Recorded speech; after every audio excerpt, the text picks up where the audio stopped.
Welcome to Mama's Priceless Parties. Today, I'm going to show you how to personalize your loot bag cover using the Art Party theme.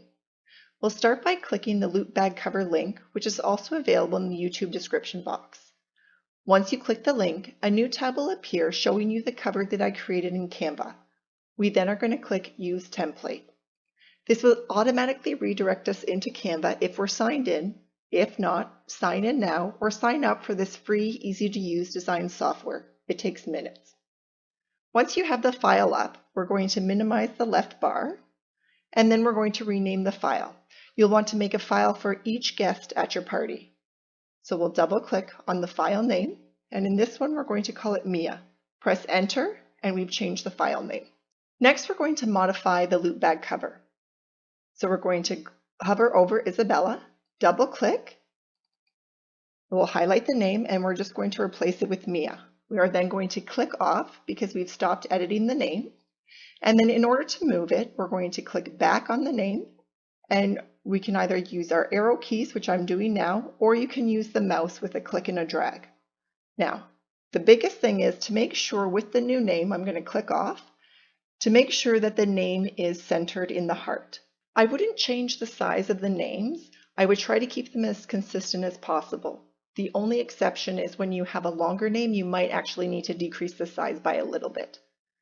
Once you have changed the loot bag cover, our next step is hitting the share button on the top right corner, and we're going to download this file. So we're going to click download, and we want it in the PNG format.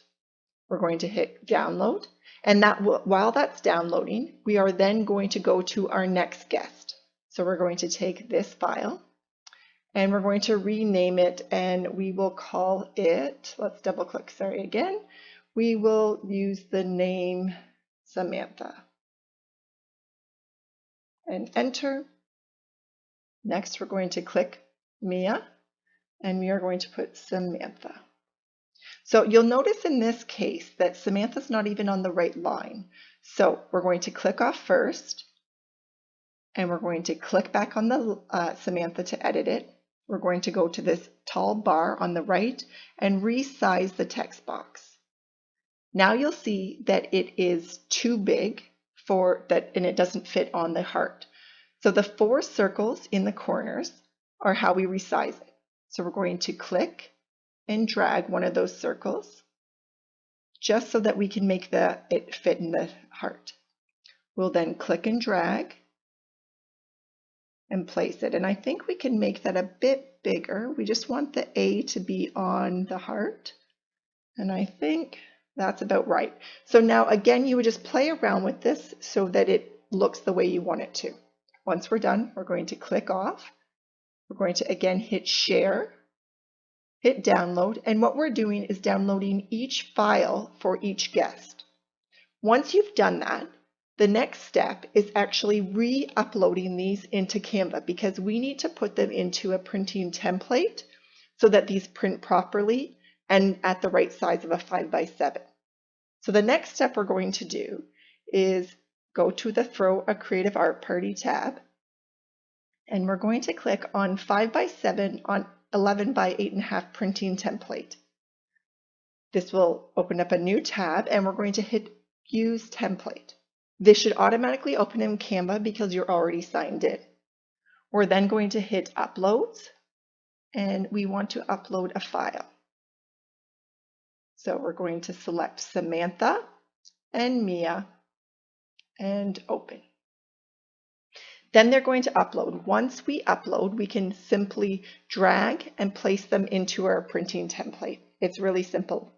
Okay, so click, drag, and it will automatically pre-fill into that area. Okay, once you have the names in there, we're going to click Share and Download. Now this time, instead of a PNG, we are going to hit PDF Print because we're going to print this file. Then we hit Download.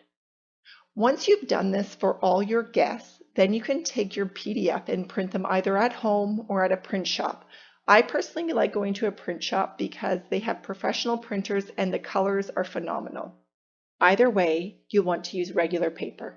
Once you're finished printing, you'll want to use a paper cutter to make sure you have straight lines. And at print shops, they typically have them in the self-serve area. Once you have each loop bag cover, then you would want to paste them onto the loop bag itself.